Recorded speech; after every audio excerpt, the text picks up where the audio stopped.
नमस्कार दोस्तों, मैं हूं आपका दोस्त रामनिवास सरुण और आप देख रहे हैं दर्पण स्टडी पॉइंट। कैसे हैं आप लोग? वही आशा करते हैं अच्छे ही होंगे और ऊपर वाले की मेहर बनी रहे सभी पर।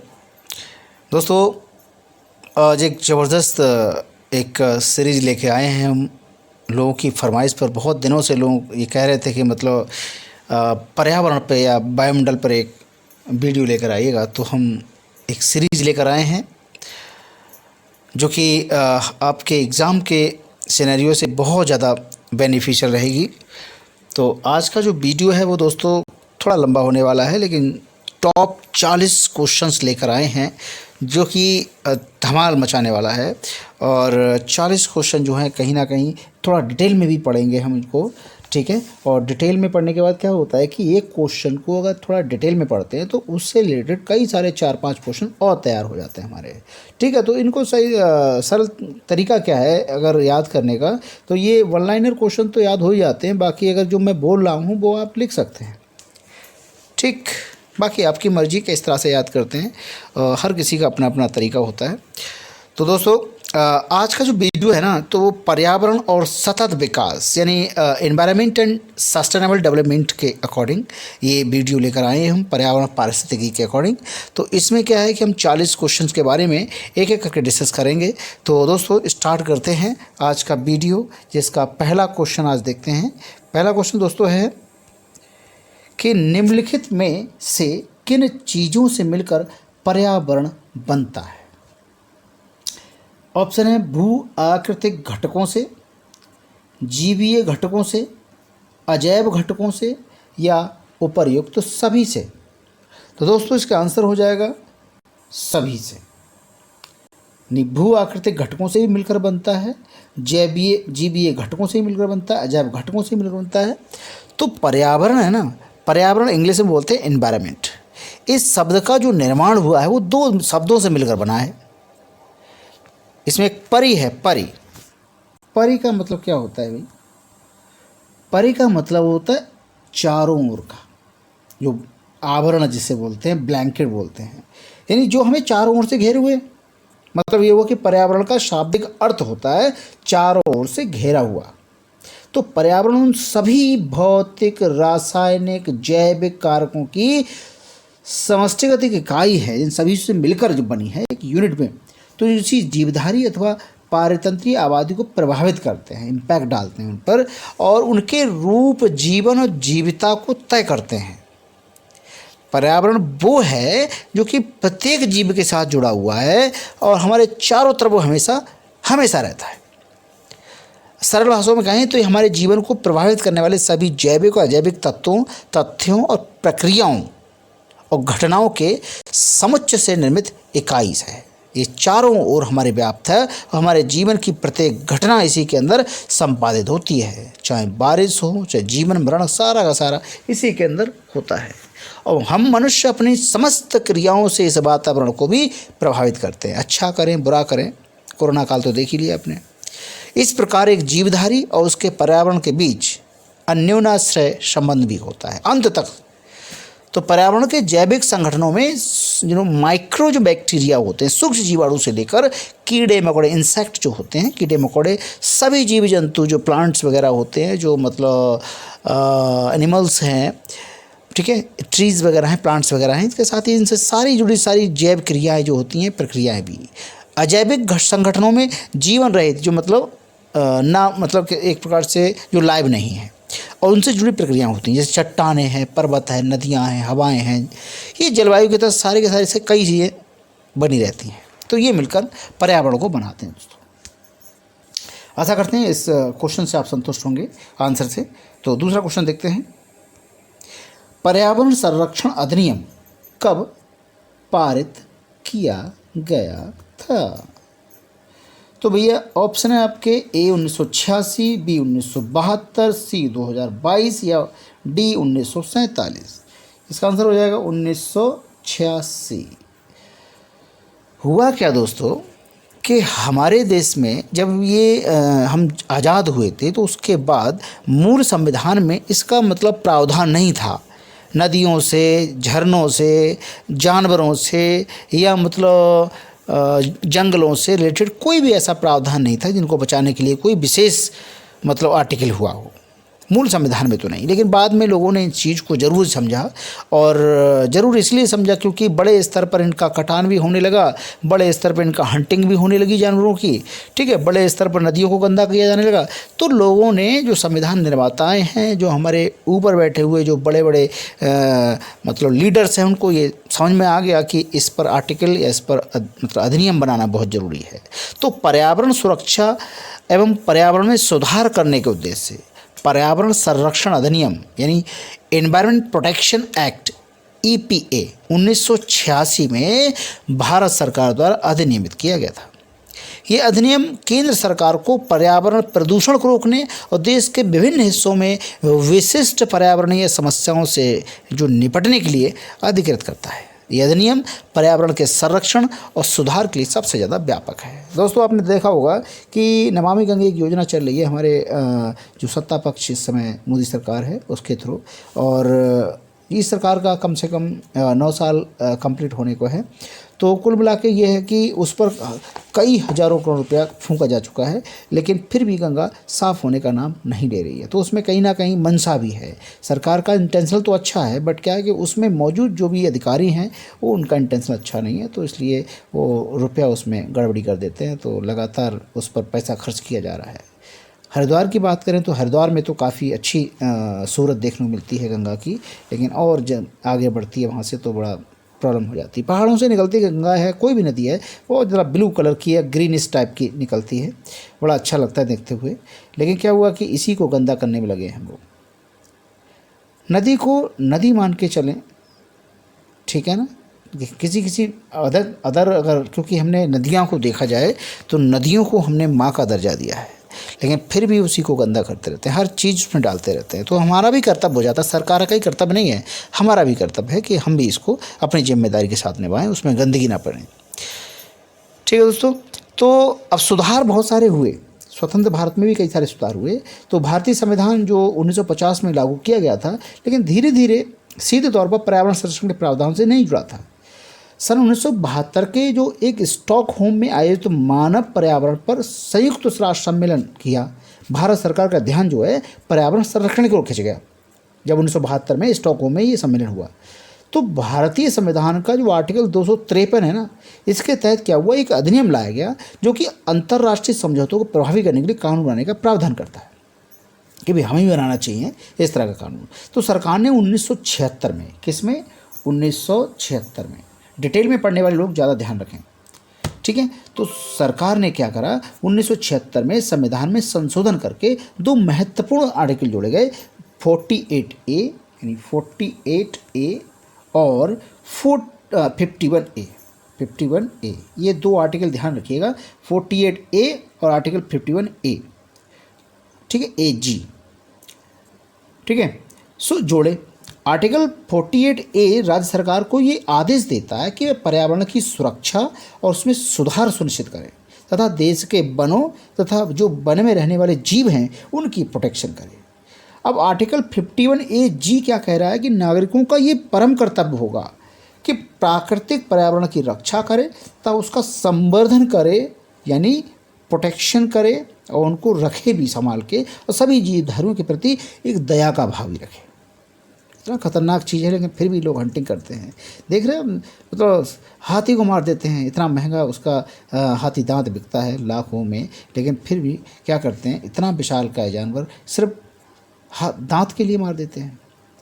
शेर को मार देते हैं, कोई भी जानवर। देख रहे हैं हमारे देश में चीते या बाघ वगैरह, शेर वगैरह कितने रह गए हैं। मोदी जी ने तो नाइजीरिया से 3 बाघ मंगा लिए, बताओ, ऐसे हालात हैं हमारे यहाँ के। हमारे यहाँ का समझता नहीं, यहाँ का बंदा नहीं है। इंडिया का बंदा क्या हो रहा है कि इंडिया में रह के सड़क पे थूक देगा, लेकिन जैसे ही अदर कंट्री में जाएगा तो 10 बार सोचेगा कि मैं रोड पे थूकूँ ना थूकूँ। थूकेगा तो टैक्स देना पड़ेगा। यहाँ पे तो घरे आतेगा पुलिस वाले को भी। क्या करें, कभी कभी तो बड़ा गुस्सा लगता है। चलिए तीसरा क्वेश्चन देखते हैं। पर्यावरण और विकास पर संयुक्त राष्ट्र सम्मेलन यानी रियो शिखर सम्मेलन या रियो सम्मेलन या पृथ्वी शिखर सम्मेलन का आयोजन जो है वो कब हुआ था, इसका सम्मेलन ऑप्शन है आपके 1992, 2003, 1990 या 2022। तो इसका आंसर हो जाएगा दोस्तों 1992। तो पर्यावरण विकास पर जो संयुक्त राष्ट्र सम्मेलन है UNCED, जिसे रियो डी जेनेरियो पृथ्वी शिखर सम्मेलन या रियो शिखर सम्मेलन या रियो सम्मेलन या पृथ्वी शिखर सम्मेलन के रूप में भी जाना जाता है। तो रियो डी जेनेरियो ब्राज़ील में है, एक प्रमुख संयुक्त राष्ट्र सम्मेलन था। तो ये जो है जेनेरियो 3 जून से 14 जून 1992, ठीक है, तक शीत युद्ध के बाद विकास के मुद्दों पर अंतर्राष्ट्रीय लेवल पर एक साथ सहयोग करने के लिए सदस्य राज्यों की प्रतिक्रिया के रूप में पृथ्वी शिखर सम्मेलन बुलाया गया।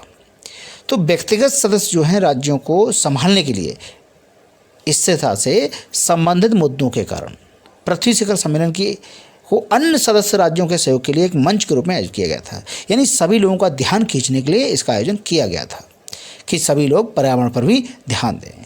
निर्माण के बाद क्या हुआ, स्थिरता के क्षेत्र में कई अन्य गैर सरकारी संगठनों या NGO वगैरह होते हैं, इन सम्मेलनों में चर्चा किए गए मुद्दों के समान विकास दिखाते हैं।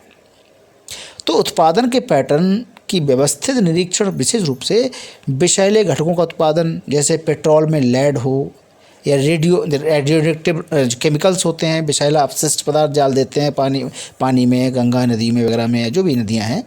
जीवाश्म ईंधन के उपयोग को बदलने के लिए सौर ऊर्जा वैकल्पिक स्रोत, यानी आप जो पेट्रोलियम पदार्थ यूज कर रहे हैं तो कहीं ना कहीं ऑल्टरनेट सोर्स के बारे में भी सोचना पड़ेगा ताकि हमारे जलवायु पर मतलब उसको बची रहे। क्योंकि कोरोना काल में देखा हमने कि बहुत सारी चीज़ कई महीने तक हम बंद रहे, पूरा देश बंद रहा लोगों का, तो क्या करा कि एनवायरनमेंट क्लियर हो गया, नदियाँ क्लियर हो गई, हवाएं साफ़ हो गई। तो वाहनों द्वारा जो उत्सर्जन है, शहरों में भीड़ भाड़ है, प्रदूषित हवा है और धुएं के कारण होने वाली जो समस्याएं हैं, उसको कम करने के लिए सार्वजनिक परिवहन प्रणालियों पर नई निर्भरता, मतलब आजकल जो हो रहा है कि BS6 नाम के इंजन्स चल रहे हैं दोस्तों, तो इससे भी काफ़ी फर्क पड़ा एनवायरनमेंट पे। पहले BS4 या BS2 चलते थे, BS मतलब भारत स्टैंडर्ड करके। तो जल के बढ़ते उपयोग और सीमित आपूर्ति, इसके बारे में भी ध्यान दिया गया। चौथा क्वेश्चन देखते हैं, सतत विकास के लिए आवश्यक है। सतत विकास का मतलब सस्टेनेबल डेवलपमेंट क्या है ये? ऑप्शन है निर्धनता को, प्रदूषण का निरोध एवं नियंत्रण, जैविक विविधता का संरक्षण या उपयुक्त सभी। इसका आंसर हो जाएगा उपयुक्त सभी। आखिर ये सस्टेनेबल डेवलपमेंट है क्या? हमारे आने वाली पीढ़ी के आवश्यकताओं के समझौते किए बिना, आने वाली पीढ़ी के आवश्यकताओं से समझौता किए बिना वर्तमान पीढ़ी की आवश्यकताओं को पूरा करने के लिए ही विकास का सतत विकास कहलाता है, जिसे हम लोग संधार्य विकास या टिकाऊ विकास कहते हैं। ठीक है दोस्तों, तो सस्टेनेबल डेवलपमेंट यानी सतत विकास एक ऐसा प्रोसेस है जिसके अंतर्गत जितने भी नेचुरल संसाधन हैं उसका इस्तेमाल आपको ऐसे करना है ताकि आने वाली पीढ़ी को भी नेचर की संसाधन का इस्तेमाल करने का अवसर मिल सके। ऐसा ना हो कि आपने तो धुंध इस्तेमाल कर लिया अपने नेचुरल रिसोर्सेज को और आपने आने वाली पीढ़ी को कुछ नहीं छोड़ा, तो बड़ा गरे आएगी भैया। तो जैसा कि आप लोग जानते हैं कि इस पृथ्वी पर प्राकृतिक संसाधन जो है अपार भंडार है, और हम उन सभी चीज़ों का इस्तेमाल अगर अच्छी तरह से करें तो संसाधन बचे रह सकते हैं लंबे समय तक। क्योंकि आने वाली पीढ़ी को अगर संसाधन की कमी होगी, उन्हें जीवन व्यतीत करने में काफ़ी परेशानी होगी, भी दिक्कत का सामना करना पड़ेगा। जिस प्रकार पृथ्वी पर जनसंख्या वृद्धि हो रही है, ऐसे में तो अगर हमने प्राकृतिक संसाधन जैसे कोयला, पानी, गैस इत्यादि का उपयोग अगर अच्छी तरह से नहीं किया तो यकीन मानिए भाई साहब, आने वाली पीढ़ी को इसका नाम सिर्फ सुनने को मिलेगा कि हाँ साहब यहाँ पर ये होती थी। कभी पेट्रोल का भी नाम सुनते होंगे, सुनेंगे बाद में, हम तो नहीं रहेंगे दैट टाइम पे। ठीक, इस चीज़ का ध्यान देना चाहिए। ऑल्टरनेटिव रिसोर्स के बारे में सोचना चाहिए। बहुत सारी चीज़ें सरकार कर भी रही है, लोग भी कर रहे हैं, तो इसलिए हमें पेट्रोलियम पदार्थों पर ज़्यादा निर्भर रहने की ज़रूरत नहीं है, क्योंकि वो 40 से 50 साल तक ही रह सकते हैं, उसके बाद नहीं। इनकी लिमिटेड है ये अर्थ के अंदर। चलिए 5वां क्वेश्चन देखते हैं। धारणीय विकास किसके उपयोग के संदर्भ में अंतरपीढ़ीगत संवेदनशीलता का विषय है? क्या है भैया ये? ऑप्शन है औद्योगिक संसाधन, प्राकृतिक संसाधन, भौतिक संसाधन या सामाजिक संसाधन। इसका आंसर हो जाएगा ऑप्शन बी, प्राकृतिक संसाधन। ठीक, धरणीय विकास क्या होता है भाई? तो धरणीय विकास क्या है भैया?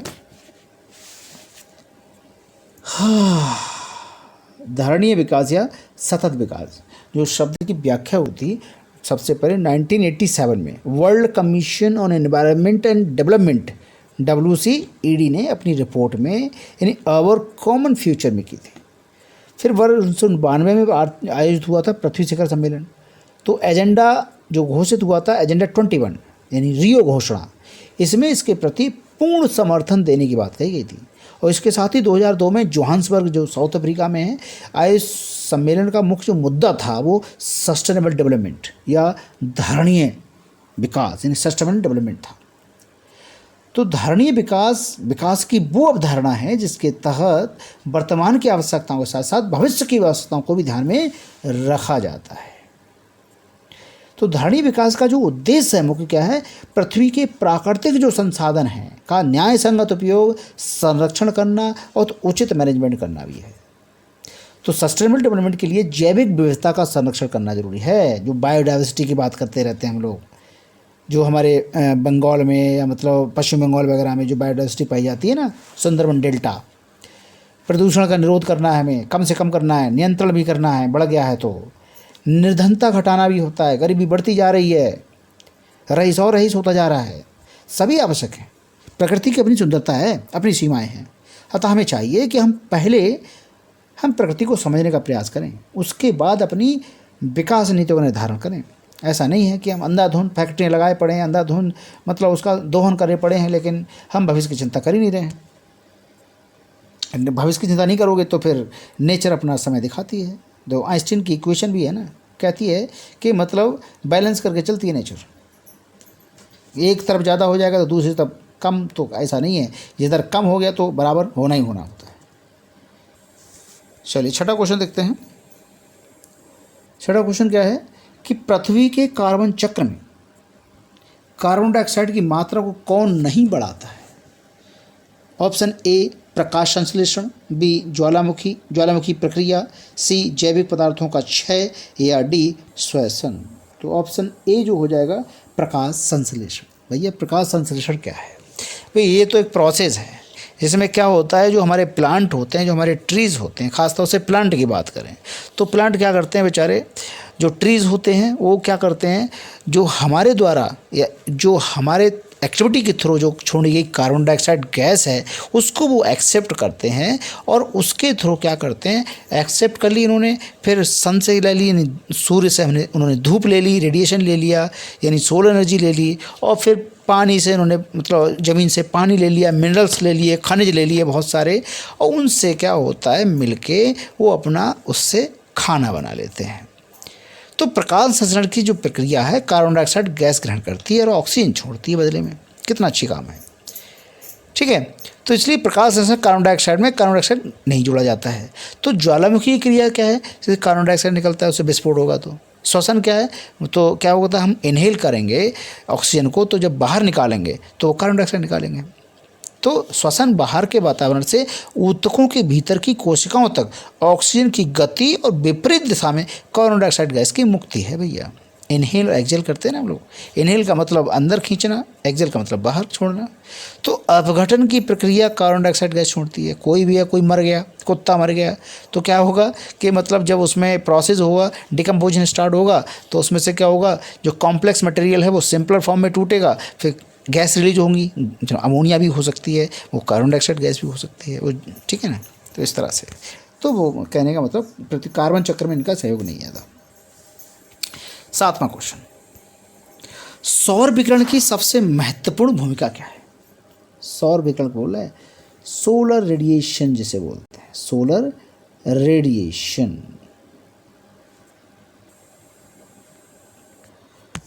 ये क्या हो, तो भैया इसका आंसर हो जाएगा, सॉरी पहले तो ऑप्शन है नाइट्रोजन चक्र में, हाइड्रोजन चक्र में, जल चक्र में या कार्बन चक्र में। तो इसका आंसर होगा ऑप्शन सी, जल चक्र में। जल चक्र में जो सौर विकिरण की सबसे महत्वपूर्ण भूमिका है भैया। सौर विकिरण जल चक्र को चालित भी करता है, यानी अगर जो सोलर एनर्जी है तो क्या होती है, ये अगर समुद्र में पड़ेगी तो समुद्र का पानी गर्म होगा, फिर वो गर्म होने के बाद स्टीम बनेगी, स्टीम बन के वेपराइजेशन के ऊपर उड़ेगी, फिर वो उससे क्लाउड बनेंगे, फिर हवाओं के द्वारा क्लाउड को बाहर ले जाया जाएगा, फिर आपस में टकराएंगे, टकराने के बाद बारिश होगी। तो इसी तरह से और जल का बाष्पीकरण होता है और सौर विकिरण द्वारा बर्फ़ का जल में द्रवणीकरण हो जाता है। जल चक्र हाइड्रोस्फीयर में जल की विभिन्न गतिविधियों को दर्शाता है भैया। तो भैया सौर विकिरण का तो बहुत बड़ा, क्योंकि प्रकाश संश्लेषण की क्रिया भी इसी से होती है। हड्डियों को धूप ना लगे तो हड्डियाँ कमज़ोर हो जाती हैं। बहुत सारे इम्पोर्टेंट्स हैं, बिना धूप के तो कई सारे ट्रीज़ हैं वो ग्रोथ ही नहीं करेंगे। 8वां क्वेश्चन देखते हैं भैया, वर्षा की मात्रा किस चीज़ पर निर्भर करती है? ऑप्शन है आपके जल चक्र पर, हवा के दबाव पर, तापक्रम पर या वायुमंडल में नमी पर। तो ऑप्शन डी, वायुमंडल नमी पर। वर्षा की मात्रा कई कारकों से इफ़ेक्ट होती है। वायुमंडल में मुख्य जो कारक है वो इफ़ेक्ट क्या है, आर्द्रता है, यानी नमी है, मॉइस्चराइजर है। अन्य कारक जो हैं जो भारी वर्षा के लिए जिम्मेदार हैं, ये दबाव है, प्रेशर है, और मोशन ऑफ एयर है, यानी हवा की गति है, और डायरेक्शन है, विकिरण रेडिएशन है, और टेम्परेचर है। तो वर्षा की मात्रा वायुमंडल में जल वाष्प की मात्रा पर निर्भर करती है। हाई टेम्परेचर पर वायुमंडल में अधिक जल वाष्प हो सकता है, जो भारी वर्षा की संभावना को बढ़ा देती है भैया। 9वां क्वेश्चन देखते हैं, कई प्रतिरोध पौधे इसलिए नहीं बढ़ते हैं क्योंकि? ऑप्शन आपके अधिकांश मूल रोम नई मिट्टी को अधिक शक्ति से जकड़ लेते हैं, बी नई मिट्टी में ईस्ट खनिज पदार्थ नहीं रहते हैं, सी प्रतिरूपण के दौरान पत्तियां क्षतिग्रस्त हो जाती हैं, डी प्रतिरूपण के दौरान अधिकांश मूल रोम नष्ट हो जाते हैं। ठीक है भैया, तो प्रतिरोपण के दौरान अधिकांश मूल रोम नष्ट हो जाते हैं, इसका आंसर हो जाएगा ऑप्शन डी। पौधों के जो अधिकांश मूल रोम हैं, जो रूट्स हैं, तो हम रोपते हैं ना उनको, प्रतिरोपण का मतलब रोपना, एक जगह से उखाड़ के दूसरी जगह करना, नष्ट हो जाते हैं। इसलिए कई प्रतिरोपित जो दोबारा, अगर जैसे मान के धान की पौधा है तो धान को क्या होता है, एक जगह से हम एक जगह बोते हैं, फिर दूसरी जगह फिर रोपित करते हैं, इसका मतलब हो गया प्रतिरोपण। तो एक से दो बार, यानी मोर देन वन।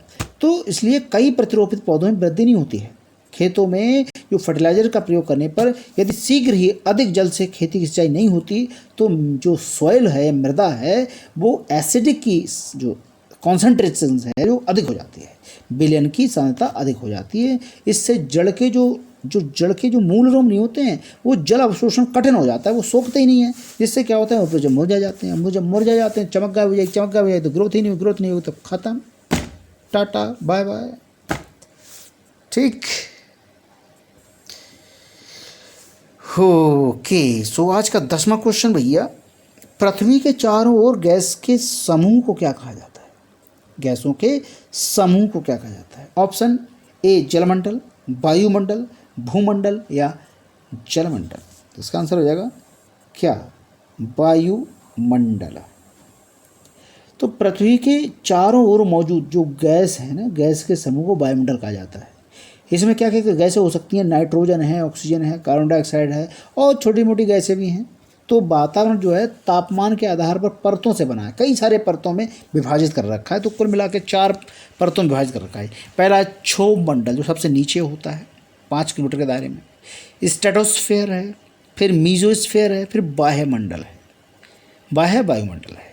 तो पृथ्वी की सतह से 500 किलोमीटर ऊपर एक और क्षेत्र है, एक्सोस्फेयर कहा जाता है। दोस्तों एक चीज़ और बता दूं, उसमें जो आयनोस्फेयर है, आयनोस्फेयर में क्या होता है दोस्तों कि अगर ये आयनोस्फेयर नहीं होता तो जो हमारी रेडियो वेव्स होती हैं या मोबाइल के सिग्नल्स जो होते हैं वो वापस लौट के नहीं आते। जो सैटेलाइट से सिग्नल डिफरेंट जो हमारे क्या बोलते हैं टावर्स वगैरह होते हैं, तो वो जो रिसीवर भी होते हैं, ट्रांसमीटर भी होते लगे होते हैं उसमें, तो अगर वो एक्सेप्ट करते हैं सिग्नल को सैटेलाइट से, तो उसके बाद ट्रांसमिट करते हैं, तो क्या होता है कि ये सिग्नल अगर आसमान में आयनोस्फेयर नहीं होता तो वहाँ से लौट के नहीं आते, और लौट के नहीं आते तो फिर क्या होता, हमको कॉल रिसीव नहीं होती। तो कहीं ना कहीं बहुत खतरनाक चीज़ बनाई ऊपर वाले ने। तो विमान जो है, विमान भी सुन लो, विमान जो है ना, हवाई जहाज वगैरह हैं, समताप मंडल में उड़ान भरते हैं। इनका टेम्परेचर न ज़्यादा कम न ज़्यादा हाई। पृथ्वी के वायुमंडल का जो पतला हिस्सा है, जो हानिकारक अल्ट्रावायलेट रेडिएशन जो होता है, पराबैंगनी किरणों को एब्जॉर्ब कर लेता है, अफसोस कर लेता है, उसे ओजोन परत के रूप में जाना जाता है। ठीक, चलिए 11वां क्वेश्चन देखते हैं। वायु क्या है? एक मिश्रण है, एक यौगिक है, विद्युत अपघट्य है या एक तत्व है? तो दोस्तों वायु क्या है, 11वां क्वेश्चन है, वायु क्या है? एक मिश्रण है, एक यौगिक है, विद्युत अपघट्य है, एक तत्व है। तो इसका आंसर हो जाएगा दोस्तों एक मिश्रण है। वायु गैसों का मिश्रण होता है जिसमें नाइट्रोजन 78%, जो नाइट्रोजन है वो है 78%, ठीक है। और ऑक्सीजन की बात करें तो ये कितनी, O2 कितनी है, 21%, ठीक है। और ऑर्गन जो है, ऑर्गन, ठीक है, ऑर्गन कितनी है अभी, 0.9 है, एक भी नहीं है, 0.9%। और बाकी सब गैसें हैं 0.1 के कर्स पर हैं, ठीक है। तो इस प्रकार हम ये कह सकते हैं कि वायु गैसों के 100% मिश्रण से बनती है, जिसका कोई भी रंग नहीं होता और ये सभी दिशाओं में अपना इफेक्ट डालती है। चलिए 12वां क्वेश्चन देखते हैं। वायुमंडल में किस गैस की मात्रा सर्वाधिक है? ऑप्शन है आपके ऑक्सीजन, कार्बन डाइऑक्साइड, हाइड्रोजन या नाइट्रोजन। इसका आंसर हो जाएगा नाइट्रोजन। दोस्तों नाइट्रोजन जो है पृथ्वी के वायुमंडल में सबसे सर्वाधिक मात्रा में पाई जाने वाली गैस है। तो पृथ्वी के वायुमंडल में गैसों का जो संगठन है यानी कंपोजिशन है, यानी N2 जो है, नाइट्रोजन जो है वो है 78%, ठीक है भाई, 78%। ऑक्सीजन की बात करें तो कितनी पाई जाती है, 21%। 20.95 होती है तो 21 मान लेते हैं। ऑर्गन की बात करें तो ये है 0.9%, है ना। और जो CO2 है, CO2 कितनी है अभी, 0.36। तो भैया ऐसे ऐसे कंपोजिशन है। तो पृथ्वी के वायुमंडल में गैसों की संरचना को याद रखने के लिए एक शॉर्टकट भी है, नो AC। देखो मैं इसको काट देता हूँ, उसके बाद फिर मैं विस्तार बताता हूँ। नो AC, और नो AC का मतलब क्या है, N for nitrogen, O for oxygen, A for, ठीक है, का ऑर्गन, और C फॉर कार्बन डाइऑक्साइड। इतनी गैसों का मिश्रण होता है। तो ये नो AC नाम से एक शॉर्टकट है, इसको समझ लीजिएगा आप लोग। चलिए आगे 13वां क्वेश्चन देखते हैं।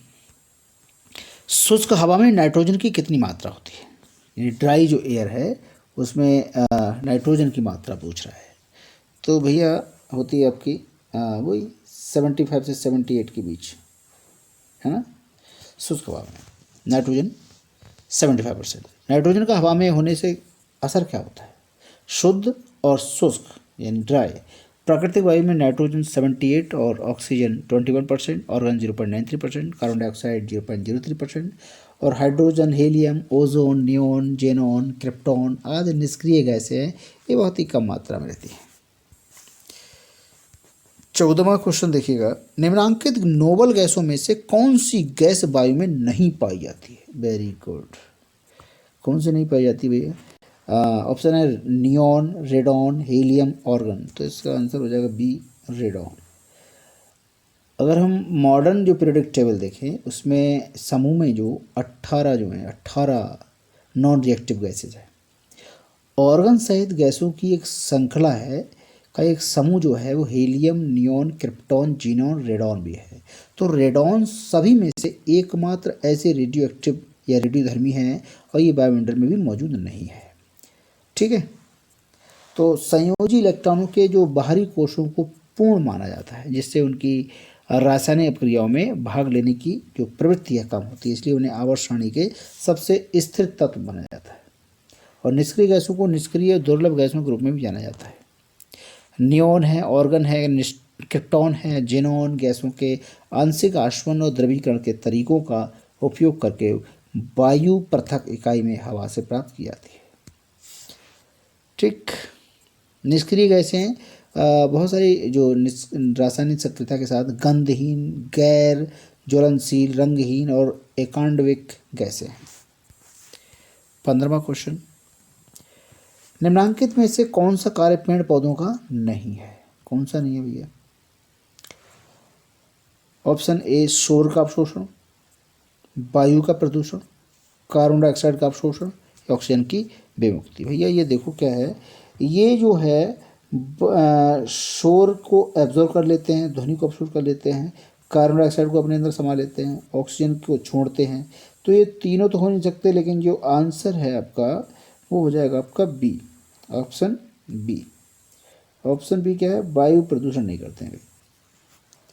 पेड़ पौधे कार्बन डाइऑक्साइड का अवशोषण कर लेते हैं, ऑक्सीजन की छोड़ते हैं, रिलीज करते हैं। इस प्रकार वायु से यानी वायु को स्वच्छ और पर्यावरण के अनुकूल बनाते हैं, ना कि ये वायु प्रदूषण का कारक है।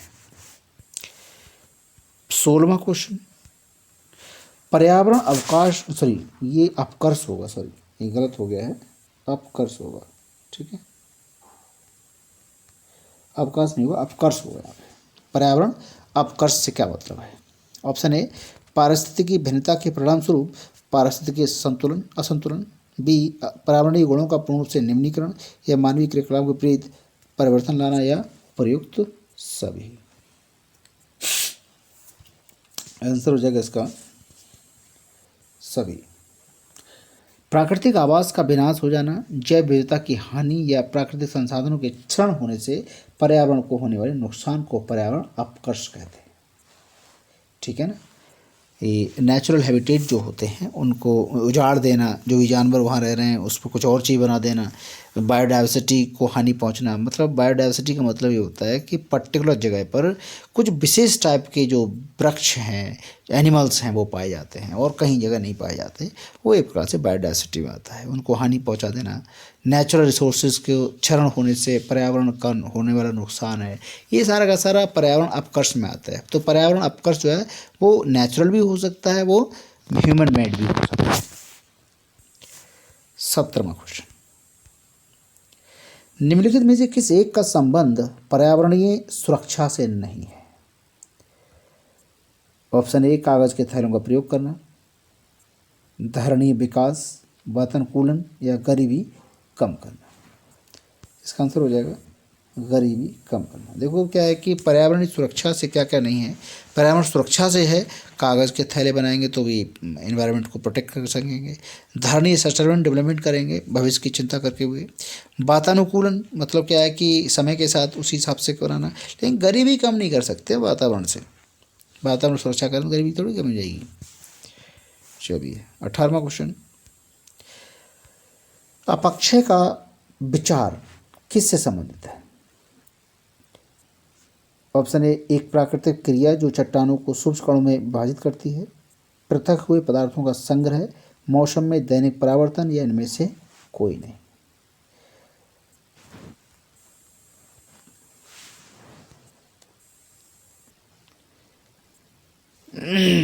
तो इसका आंसर हो जाएगा दोस्तों, आंसर है आपका ए प्राकृतिक क्रिया चट्टानों को सूक्ष्म कणों में विभाजित करती है। तो आमतौर पर इसे एक जटिल क्रिया माना जाता है जिसमें वातावरण का तापमान, नमी, चट्टान की संरचना, दाब और विविध रासायनिक और जैविक कारक एक साथ मिलकर कार्य करते हैं। तो चट्टानों के टूटने के कारण के आधार पर अपक्षय 3 प्रकार के बताए जाते हैं, भौतिक है, रासायनिक और जैविक अपक्षय। 19वां क्वेश्चन देखते हैं, यूएनओ द्वारा सतत विकास का वर्ष कब घोषित किया गया? इसका आंसर हो जाएगा दोस्तों ऑप्शन बी 2003।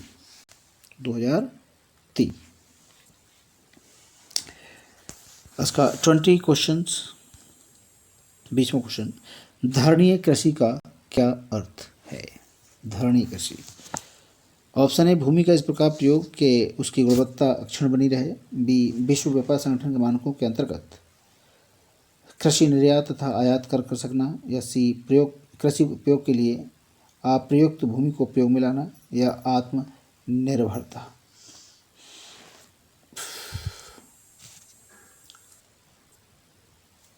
तो इसका आंसर हो जाएगा ऑप्शन ए भूमि का इस प्रकार प्रयोग कि उसकी गुणवत्ता अक्षुण्ण बनी रहे। तो पारिस्थितिकी तंत्र की आवश्यकताओं तथा मांगों और मानवीय गतिविधियों को अनुकूल बनाने की तकनीक को धारणीय कृषि कहते हैं। ये संकल्पना मुख्यतः कार्बनिक कृषि में जैव उर्वरकों के प्रयोग के फलसत चक्र, फसल अपशिष्टों तथा उपभूखंडीय कार्बनिक अपशिष्टों पर विशेष ध्यान दिया जाता है।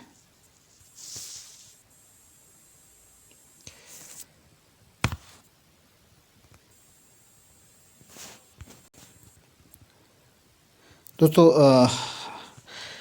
वैसे तो 40 क्वेश्चन है, लेकिन माफ़ी चाहूँगा कि आज नाइट ज़्यादा हो गई है, तो करीब रात के 1 बज गया है, तो इस सेशन को मैं यहीं रोकना चाहूँगा। बाकी 20 जो बचे हुए क्वेश्चन हैं कल मैं डिस्कस करूँगा, तो बुरा मत मानिएगा दोस्तों, नींद भी आ रही है, तो इसलिए हम मिलते हैं कल।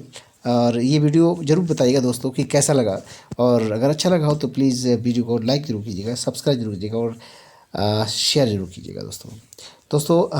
हमारे पता नहीं क्योंकि सब्सक्राइब कम होते जा रहे हैं, क्योंकि हम चाह रहे हैं कि हमारे 400 सब्सक्राइबर में 2-3 ही कम है, तो प्लीज़ यार दोस्तों 400 तो यार कर दो प्लीज़, ताकि मतलब मुझे भी हिम्मत मिले। एक टॉनिक का काम करेगा आपका सब्सक्राइब, एक लाइक कमेंट वगैरह, तो प्लीज़। तो क्योंकि मैं न्यू कमर हूँ, तो मतलब आपको कंटेंट अच्छा दे रहा हूँ, तो मतलब आपकी भी रिस्पॉन्सिबिलिटी बनती है कि कहीं ना कहीं मुझे भी कुछ ना कुछ मिलना चाहिए सब्सक्राइब। तो इसलिए ये होता है कि हमें भी मोटिवेशन मिलता है इससे कि लाइक वगैरह, शेयर वगैरह, जो सब्सक्राइब वगैरह होते हैं बढ़ते रहें, तो और कोई मोटिव नहीं है हमारा। तो इसलिए प्लीज़ हमारी तरफ भी ध्यान दें, ताकि हमें मतलब मोटिवेशन मिलता रहे, थोड़ा ताकत मिले आपसे, क्योंकि हमारी एनर्जी आप ही लोग हो।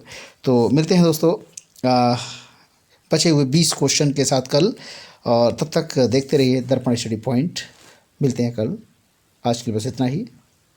धन्यवाद दोस्तों, गुड नाइट।